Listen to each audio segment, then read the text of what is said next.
If you are thinking of setting up your own landscape design firm, take a listen to this episode before you quit your day job. Welcome back to the Landscape Ontario podcast. I'm your host, Karina Sinclair. Today we're diving deep into the realities of launching and running your own practice with John Bright, a certified landscape designer and founder of Bright Design Studio. After completing his first full year of striking out on his own, John is here to reflect on the journey from employee to owner. He'll share how he knew it was time to leave and launch his own landscape design business, and describe how there's never a perfect moment to leap. We discuss the non-design essentials that he had to set up immediately, like bookkeeping, marketing, and administration, largely handled solo with advice from trusted peers and family. Get ready for honest talk about surprise challenges, including slow periods and inconsistent income, and how he learned to streamline sales. Plus, we'll hear about what's next for Bright Design Studio, including future plans to hire support. Stay tuned for this insightful conversation from somebody who has just completed their first year of entrepreneurship.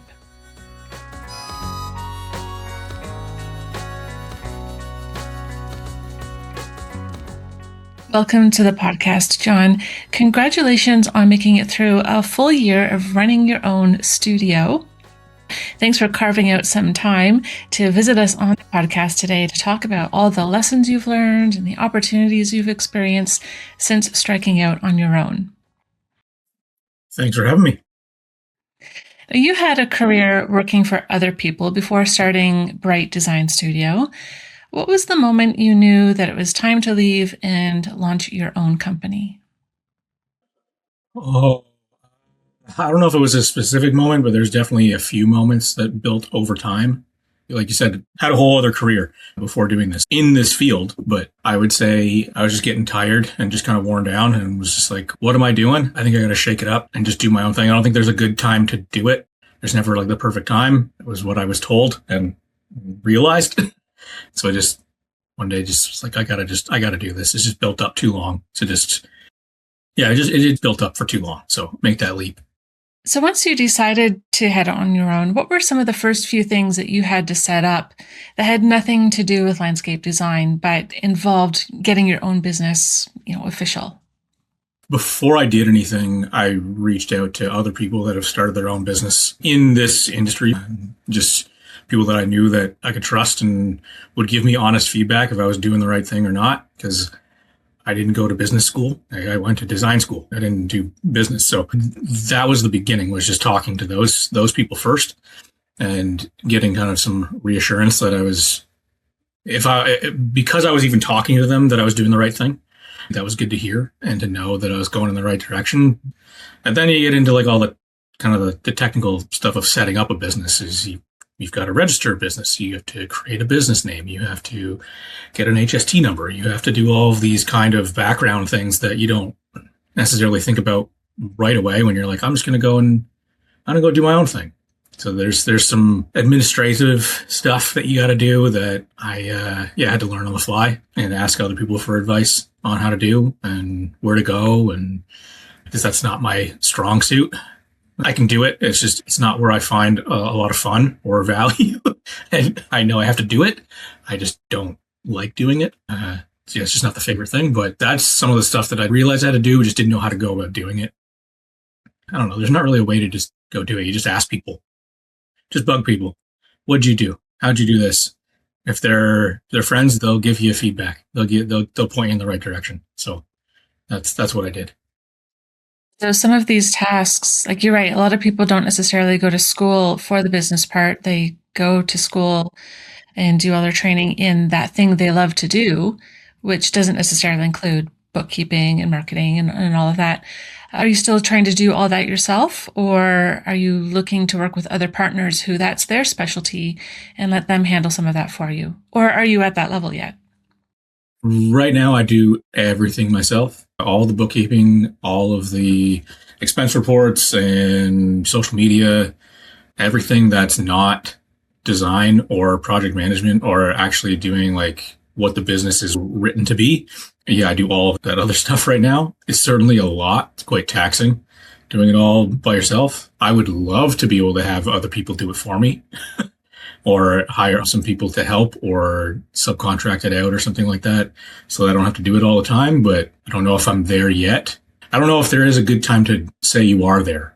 Just like starting the business. I don't know if there's a good time to be like, yeah, okay, I can just have somebody else do this. I think you just have to do it and then just kind of ride the wave. So yeah, I don't know if I'm there, but it adds a level of stress that I don't I don't want. But it's got to get done. So yeah.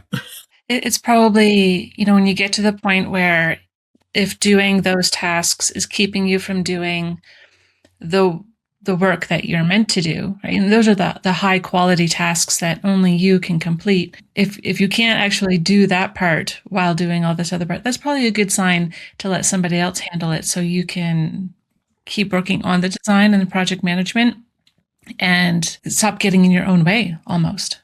I probably get in my own way a little bit on some of this stuff. I think once a couple other projects start kind of going live and are under construction, that I will probably have my hands way too full to do all of that stuff. So I'll probably have to bug people to say, can you help me do this? Or can you just do this for me? The thought had crossed my mind, not even for that stuff, but just even for like design help, just being able to keep projects moving while I'm doing other things, not necessarily doing the admin stuff, but being on site, troubleshooting, project managing things, or giving clients the right amount of focus that they need. Sometimes that takes away from actually doing the drawing part, is giving your clients the right attention. So that's still a balance that I'm figuring out. What's the part that you love to do the most? I mean, I like designing. Like, you're a designer, you like designing.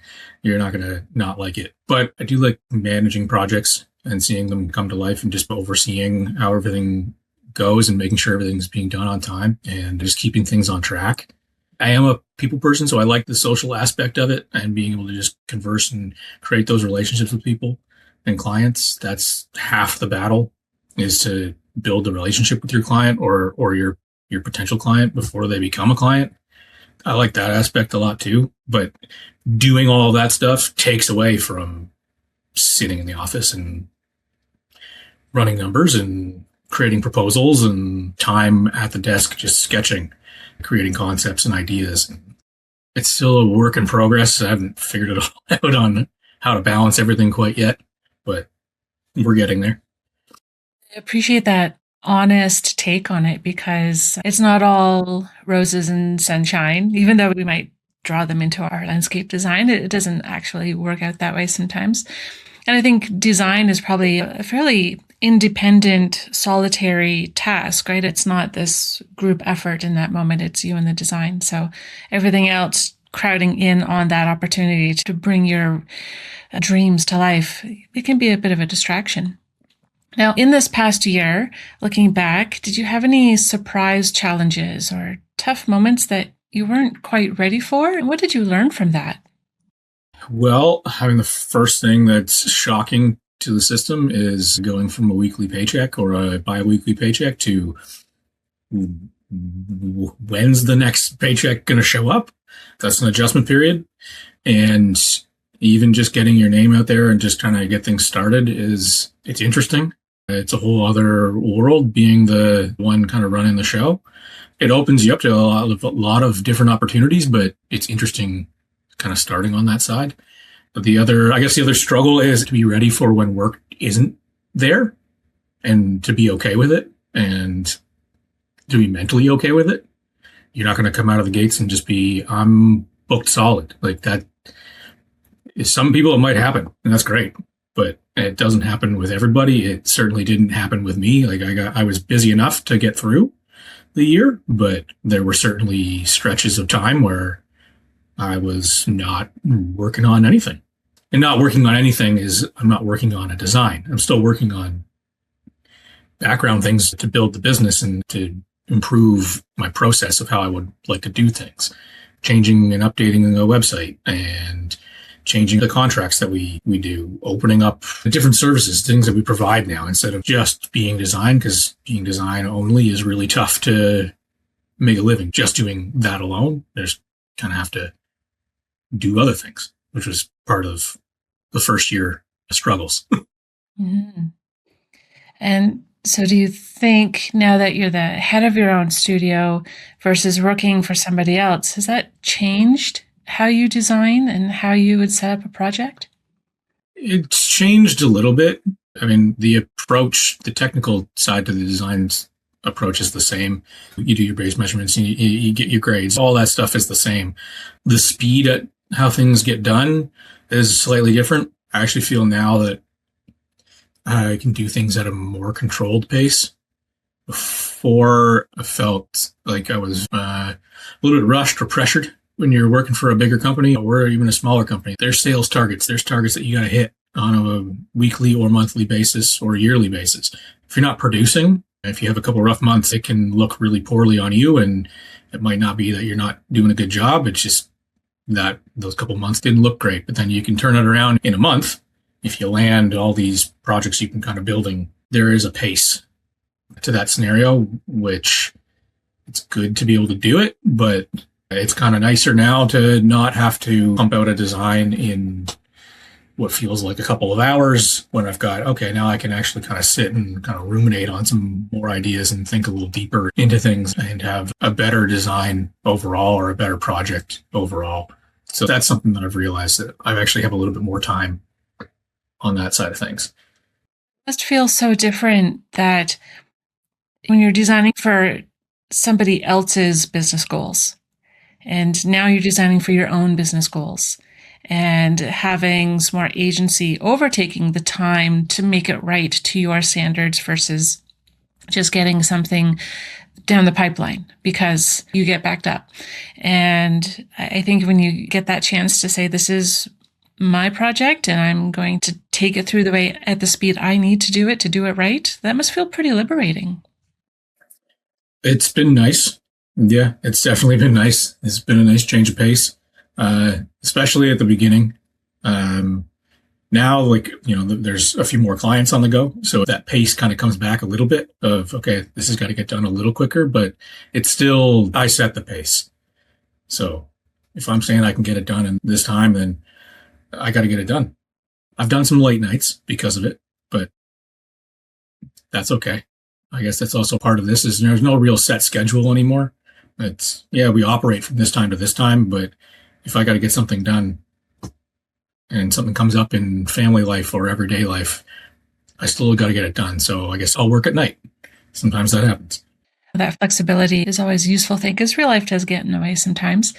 One of the other things that is a little bit different, I would imagine, is you get to choose the clients and the projects that you work on now. So in a competitive space where there's a lot of designers out there, how do you stand out from the crowd and making sure that you're attracting the kinds of clients that are right for you?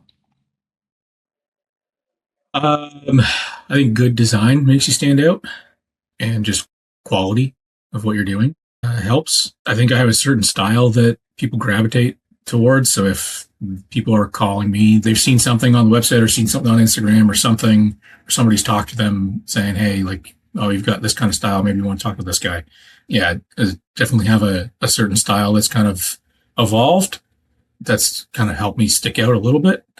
Doing things a little bit old school too. Doing some hand rendering and that kind of stuff sets you apart a little bit. Used to do it a lot more and then kind of stopped because everything went to 3D and all that. I still do a lot of that, but back to like having more control over the process, I can do those sketches and kind of work through that a little bit more. So hand sketching has come back into play, and there's a lot of clients that appreciate that. Back to the roots of real designing, I guess.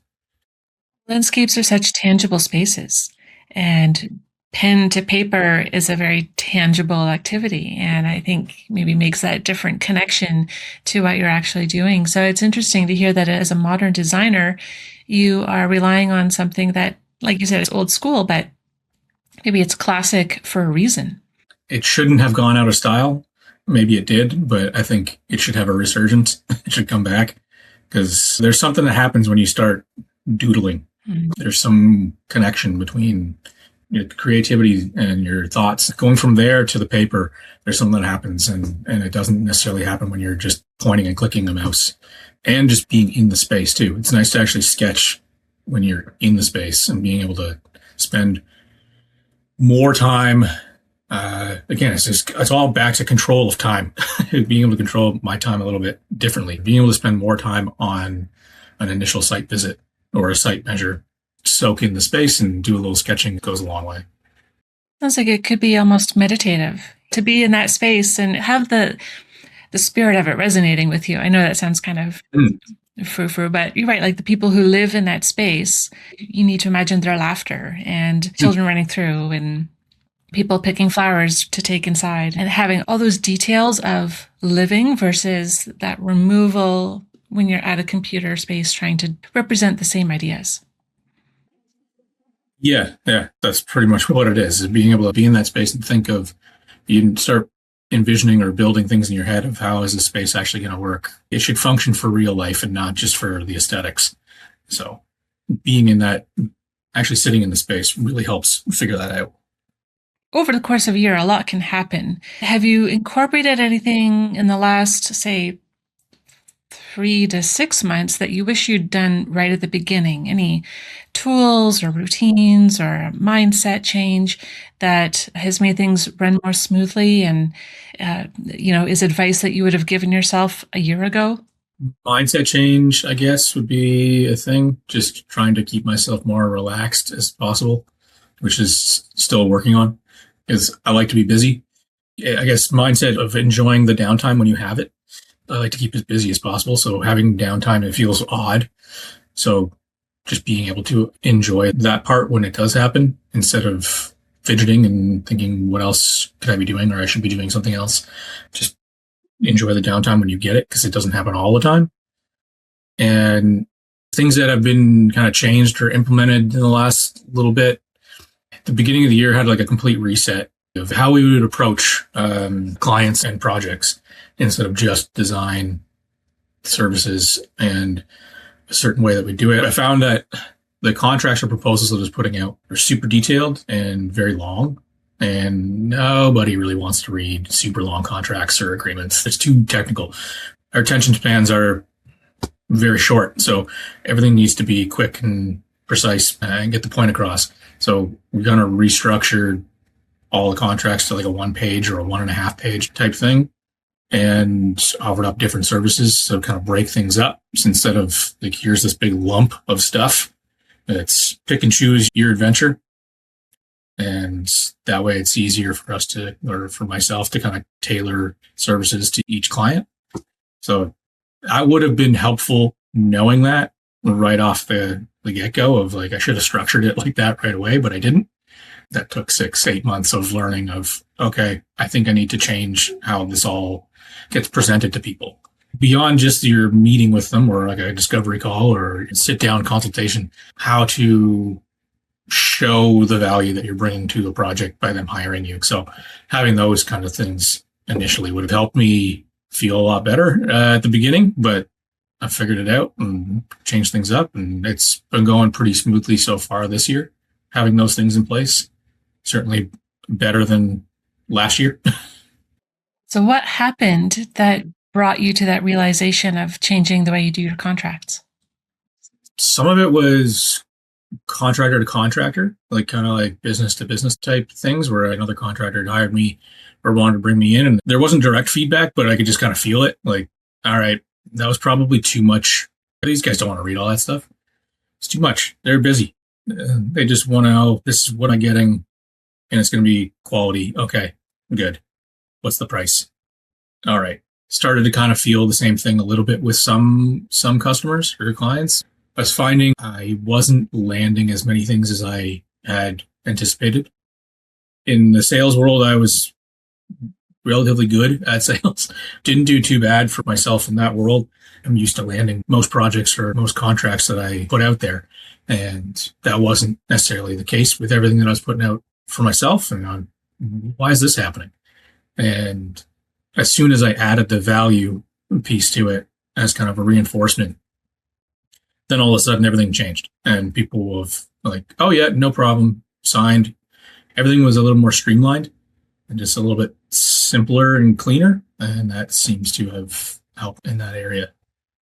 I imagine in the time since you've focused on sales, a lot has changed in the world and in the economy, and people's priorities or their comfort level with big expenditures may have changed due to some big global issues. So I think that has probably also been a very tricky time to start a new business in this kind of economy.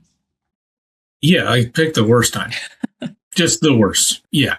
A terrible time to try and do this. But when I talk to different people that I look up to as designers and business owners and kind of mentors, two of them said the same thing to me. Like they started in the recession in the 90s.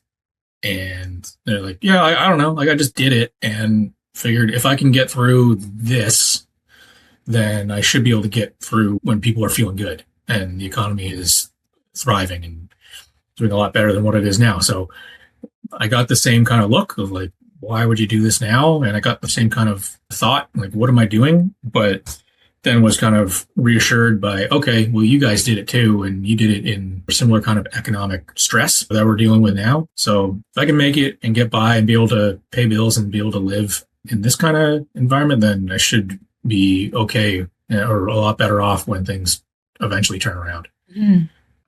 Because everything's cyclical, right? There's always those highs and lows that come and go, and we've seen them. So I think, because there is no perfect time to get started, other than maybe 20 years ago was the best time to get started, but the other best time is today. Yeah. Yeah. 20 years ago, that would have been great. Or right when COVID happened, because everyone was, I need stuff done in my yard. That would have been a great time to go and do it. But I was not thinking that at the time. Mm-hmm. I didn't think I had enough experience with all aspects of the industry to do it. So speaking of all those aspects, where do you go to learn them? You mentioned speaking to some mentors. Like, how have you formally or informally picked up the skills to help you with bookkeeping, marketing, sales, client relationship building, all the businessy things? Did you go somewhere to learn that? So marketing didn't really go anywhere. I've just been like, okay, I think I take a decent picture. So, all right, I'll put that online. Like that's the extent of my marketing is putting something on Instagram and hoping that it does something. Or I'll spend a little bit for an ad to go somewhere for a couple of days. But that's the extent of my marketing knowledge or expertise. And from like a admin standpoint, I lean on my dad. He's a retired actuary, so really good with numbers, way beyond what I can comprehend. I look at Excel and I see gibberish. He looks at it and it's like, this is his first language. It's breeze for him. He did a lot of setup and help for the admin and numbers side of things for myself. So definitely leaned on him for that. Like client relations and like sales and that kind of stuff. I honestly got thrown into the mix one day when I was working for another firm in London. My boss at the time, I had just moved back from Toronto because I worked in Toronto for a year at a firm there and then moved back to London. And it was basically like my second week in. And he's like, yeah, I'm going to have you shadow me and you can come for some client meetings and such. And then when I got to the office, he was not there. I called him and like, what's up? And he's like, I'm super sick. Like I'm not going to be in at all. So I was like, well, what do you want me to do? Or are you canceling the meetings, rescheduling, or what? And he's like, you just go. So I went and he's like, okay. He goes, yeah, kind of like sink or swim, man. Figure it out. Just go fill in for me. So I filled in for him. I had 3 meetings and I came back with 3 deposits. Okay, so something went right. There's something here. And then that just kind of evolved. So I didn't really have any training until I went to another company. And then they were like, you should have some sales training. I didn't know what that was. I've gone through 2 rounds of sales training, and the first time around, it kind of messed me up with my process and how I would talk to people because I was overthinking and thinking about their processes and how they do things and kind of reading people and reading people's profiles and personality profiles, trying to pick up on social cues and things that I was already doing, but I didn't realize I was doing. I kind of went backwards for a little bit and struggled, but then figured it out, found my own twist on their process, and then went for sales training again when I went to another company because they were like, this is part of our process. You have to go through this in the position you're in. So I did that. And there's definitely some sales training behind me now. But at first, it was just go see what happens. Kind of like starting a business. Go see what happens. Wonderful things can happen. But I'm sure it was a little daunting to step into those calls without any support in that moment. People don't fully understand what they're capable of until they're in a position that tests them. And you do sink or swim. And usually I think most people can pick themselves up and get through it. But when you doubt yourself and tell yourself, oh, I can't do it until I've been formally trained, sometimes we just need to let those barriers down, let those high expectations down, and just see what happens. Yeah. That's kind of what happened. Just, all right, just go for it. See what happens. Have you taken part in any programs through Landscape Ontario or any of the workshops and seminars and groups that are supportive of independent businesses? Well, I sit on the designer sector group. So there's some business chatter on there sometimes and some back and forth. I go to the designer conference every year and got to continue getting my credits to keep my CLD. And it's good to just kind of see people. Just keeping in touch with people that are in my area is also just a good way to keep kind of business relations going and just open up opportunities. Yeah, that networking is really important, especially if doing a lot of business to business and fellow contractor connections and working that way. You mentioned CLD a second ago. Do you want to Yes. explain what that is to listeners who are not familiar with that term? Yes, CLD is certified landscape designer. So there's a bit of a process to go through to get that. It's essentially a professional designation to say that you know what you're doing. It's recognized across Ontario, so you can be in any city in Ontario working, and yeah, you can be considered a professional designer. There's a few ways that you can go about getting it. If you have schooling, that's ideal to kind of speed things along. Otherwise, you kind of have to do 7 to 10 years of in practice work, live practice work, where you're actually the one who's, you designed it, you kind of managed the build, saw the project all the way through from start to finish. And there's some exams to do when you go through the process. 6 exams, 3 portfolio kind of projects you submit for judgment. I sit on that part of it too. I judge some of the portfolios. So we're not mean. We just want to make sure everything's being done to the standard that it should be. But yeah, there's a bit of a process to do it, but it's another way to kind of set yourself apart from other designers. It shows that you're not kind of like a fly by night kind of person. Like the judging it's your peers in the industry approving that you do know what you're doing. Leave a link in the show notes if anyone is interested in pursuing that. It is administered through the CNLA. There's some really great resources out there. So if other designers are listening and thinking of doing that, they can find more information in the show notes on this episode's webpage. Now that you've fully transitioned from employee to owner, do you have a different definition for success for yourself? I haven't really thought about that. I guess success is getting through the month. I guess success would be getting through the week, then getting through the month, then getting through the year. Mm-hmm. That's how I would look at it. Instead of before, success was, did I hit the sales goal for the month so I get a little bonus? Mm-hmm. Yeah, so I guess I look at it a little differently now. And again, those were somebody else's metrics, right? Like those were their goals and their targets, and you were a cog in the wheel to achieve them. Now you're the whole machine. And so you might have some different goals and targets that you would want to set. So like, what does the next stage of your business look like? Is there growth? Are there other targets that you hope to reach by the end of year 2 or year 5 or whatever that might look like? Eventually it would be nice to have another designer and have like an actual staff. If that's 1 or 2 or 3, depends. At least another body in the studio would be ideal. You just bounce ideas off each other, and eventually someone to just do all my bookkeeping. I don't want to have to do that forever. It's not going to be something that I'm going to want to do for too much longer. Though those are probably the two next things to happen.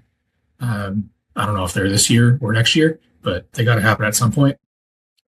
I don't see this just being just me forever for this business. I feel like there's got to be a little team, a little team of us kind of going around and making cool projects and making things happen. So Are there other designers that you look at what they have and think, I could have that my own way someday?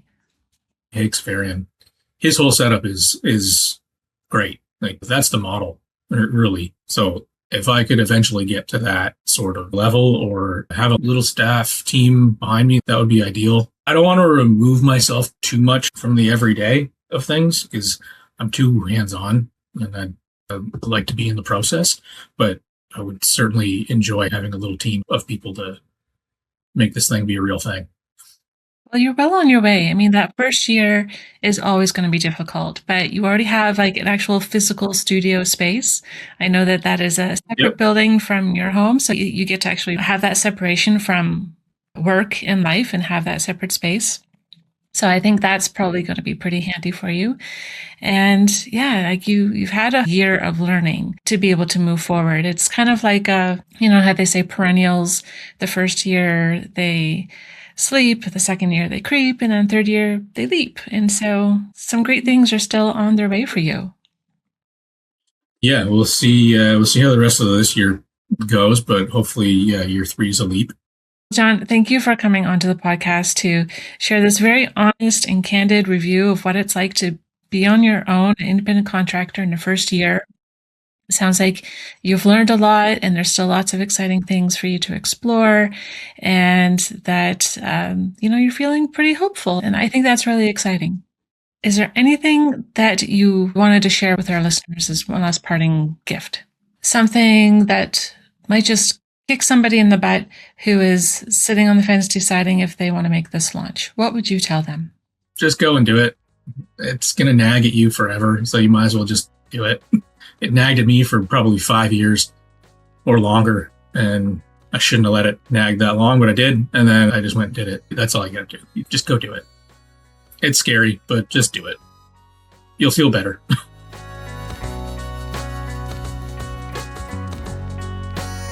This brings us to the end of a very candid conversation with John Bright from Bright Design Studio. We covered a lot of ground about his first-year journey of entrepreneurship, from the crucial necessity of mastering non-design skills to the personal shift to his own idea of success as an owner. John's experience shows that the transition requires grit, adaptability, and a willingness to figure out things as you go. He also shares what he wished he had known right from the start, and to any designer thinking about going independent, John offers this advice: just do it. Thank you for tuning in to the Landscape Ontario podcast. If you'd like to hear more stories from people doing interesting things in the landscape trades, find us wherever you listen to podcasts and follow along. You'll find relevant links in the show notes on this episode's page at landscapeontario.com/podcast.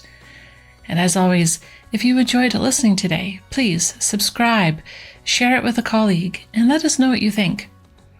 Whether you have feedback, suggestions for future topics, or ideas for guests, send me a message at podcast@landscapeontario.com. And don't forget to subscribe so you can catch all the latest stories from the landscape industry. Thanks for tuning in today, and until next time, keep growing.